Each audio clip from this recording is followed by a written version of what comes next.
ఇక బాబాసాహెబ్ అంబేద్కర్ గారు రాజ్యాంగాన్ని రూపొందించినప్పుడు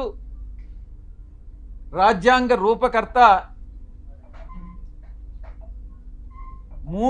4 స్తంభాల్ని నిర్మించారు. 1 పార్లమెంటు, 2 బ్యూరోక్రసీ, జ్యుడిషియరీ, ఆ తర్వాత మీరు 4th పిల్లర్ ప్రెస్. ఏంటి ఉద్దేశం? ఏంటి రాజ్యాంగంలో ఉన్నటువంటి ఉద్దేశం ఏంటి? తరతరాలుగా ఈ యొక్క అణగారినటువంటి వర్గాలు, తరతరాలుగా వెనుకబడినటువంటి వర్గాలు, అది మనునీతి ధర్మం ప్రకారం కుల వృత్తుల వల్ల కావచ్చు, మరి ఏ ఇతర రీత్యా కావచ్చు, ఈ యొక్క అణగారినటువంటి వర్గాలన్నింటినీ కూడా పైకి తీసుకురావాలన్నటువంటి ఉద్దేశంతో రాజ్యాంగంలో ఈ యొక్క 4 స్తంభాలని నిర్మించి చట్టానికి లోబడి మీరు పని చేయండి అని చెప్పినటువంటి మహానుభావుడు బాబాసాహెబ్ అంబేద్కర్ గారు. అందుకే ఈ ఇన్స్టిట్యూషన్స్ అన్నీ కూడా మీకు మీ బాధ్యతలను గుర్తు చేస్తా ఉన్నా. మీడియాకి అంతరాలు లేనటువంటి సమాజమే మన ధ్యేయంగా ఉండాలి అన్నటువంటి చెప్పినటువంటి వ్యక్తి గొప్ప వ్యక్తి బాబాసాహెబ్ అంబేద్కర్ గారు. ఇక అణగదొక్కబడినటువంటి కులాలని ఒక షెడ్యూల్డ్ కులాలుగా పెట్టి, ఒక షెడ్యూల్లో పెట్టి వాళ్ళకి రిజర్వేషన్స్ పాటించమనని, ఆ బాధ్యతని గుర్తు చేయడానికే ఈ బ్యూరోక్రసీ, జ్యుడిషియరీ, ఈ యొక్క పార్లమెంట్ అన్నటువంటి దాన్ని ఆయన రూపొందించడం జరిగింది. దాంట్లో మీ పాత్ర కూడా ఉంది. ఈ రిజర్వేషన్స్ని పాటించేటట్టు ఈ యొక్క ఇన్స్టిట్యూషన్స్ అన్నీ చేయాల్సినటువంటి బాధ్యత మీ మీద కూడా ఉంది.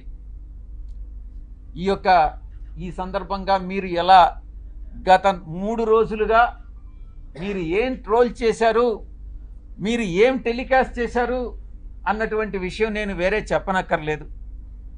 ఎవరికి మీరు ద్రోహం చేసింది?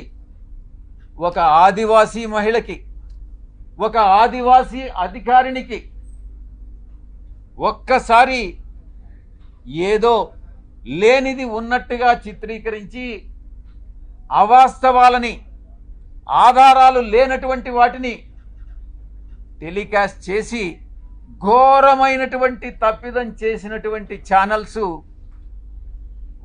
మొట్టమొదటిది మహాన్యూస్. నన్ను డిస్టర్బ్ చేయొద్దు. నేనంతా పూర్తి చేసిన తర్వాత నువ్వు ఏదైనా అడుగు, నేను చెప్పేదానికి సిద్ధంగా ఉన్నా. నువ్వు కూడా వంశీకృష్ణలాగా ప్రవర్తించొద్దు.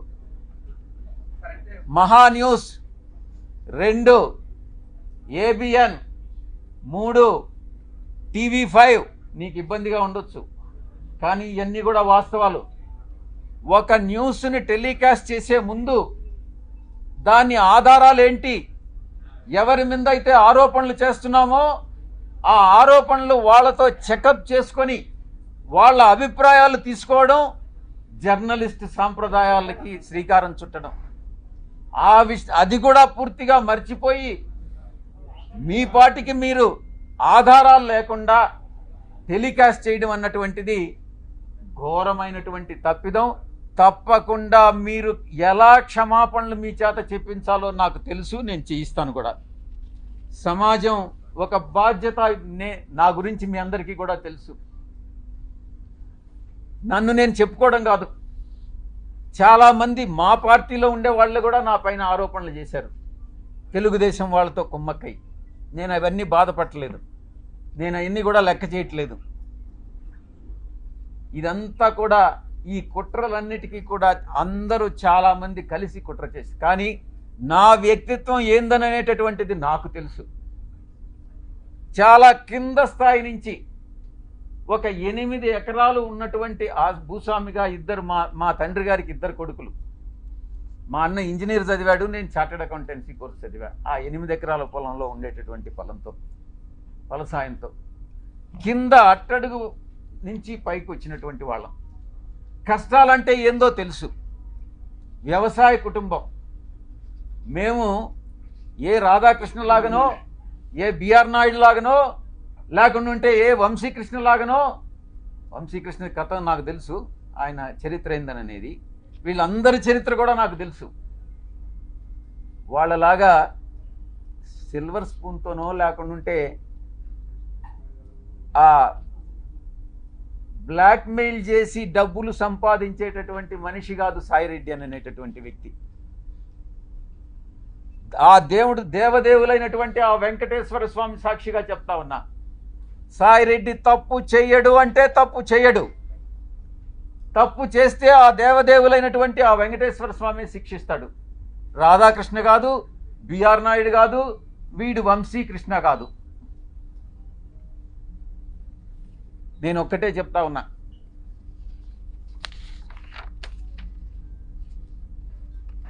ఒక ఎంపీగా, బాధ్యతాయుతమైనటువంటి ఎంపీగా నా యొక్క బాధ్యతలను నేను నిర్వర్తిస్తా ఉన్నా. ఆ క్రమంలో సమాజాన్ని, అంతరాలు లేనటువంటి సమాజాన్ని తీర్చిదిద్దేదానికి నా వంతు కృషి నేను చేస్తా ఉన్నా. బరి తెగించి హద్దులు మీరి ఇష్టానుసారంగా ఆధారాలు లేకుండా నిరాధారమైనటువంటి ఆరోపణలు ఒక ఆదివాసీ స్త్రీతో సంబంధం ఉన్నట్టుగా మీరు చెప్పి ఈరోజు అదే ఆధారాలు మీరు ఎవరెవరికి సబ్మిట్ చేయాల్సి ఉంటుంది అన్నటువంటి విషయాన్ని నేను రాబోయేటటువంటి నా యొక్క ప్రెస్ కాన్ఫరెన్స్లో నేను ఎక్స్ప్లెయిన్ చేస్తాను. ఈ కుట్ర కుతంత్రాల వెనక ఎవరున్నారు అనే విషయాన్ని నేను ప్రశ్నిస్తా ఉన్నా. నాకు వ్యతిరేకంగా అనైతికంగా ప్రవర్తించినటువంటి వాడు వంశీకృష్ణ, 2 రాధాకృష్ణ, 3 బిఆర్ నాయుడు, 4 వెంకటకృష్ణ, 5 సాంబడు. నేను చెప్తా ఉన్నా, తప్పకుండా మీ అందరూ కూడా చట్టానికి లోబడి మీ అందరి మీద చర్యలు తీసుకోవడం జరుగుతుంది. ప్రతిపక్షంలో ఉన్నాడు వీడు విజయసాయిరెడ్డి, ఏం చేస్తాడు లేనని మీరు తేలిగ్గా తీసుకోవచ్చు.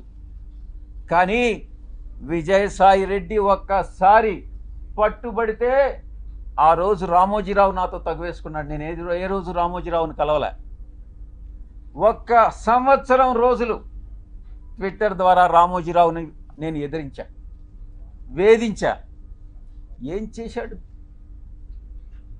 అదేవిధంగా అటు రాజ్యాంగబద్ధంగాను నాకున్నటువంటి ఏ అయితే వసతులు ఉన్నాయో అన్ని వసతులను ఉపయోగించి వీళ్ళందరికీ కూడా బుద్ధి చెప్తాను అన్నటువంటి విషయాన్ని నేను తెలియజేస్తా ఉన్నా. ఇక యూట్యూబ్ ఛానల్స్ కావచ్చు, కొంతమంది సోషల్ మీడియాలో గ్రూప్స్ క్రియేట్ చేశారు. ఆ గ్రూప్స్ కానీ చట్టరీత్యా నేను చర్యలు తీసుకోపోతున్నాను అన్నటువంటి విషయాన్ని నేను మీకు తెలియజేస్తా ఉన్నా. ఆ చర్యలు ఏందనేది కూడా మీకు చెప్పి చేస్తాను. మీకు వెన్నుపోటు పొడిచేటటువంటి ఉద్దేశం నాకు లేదు.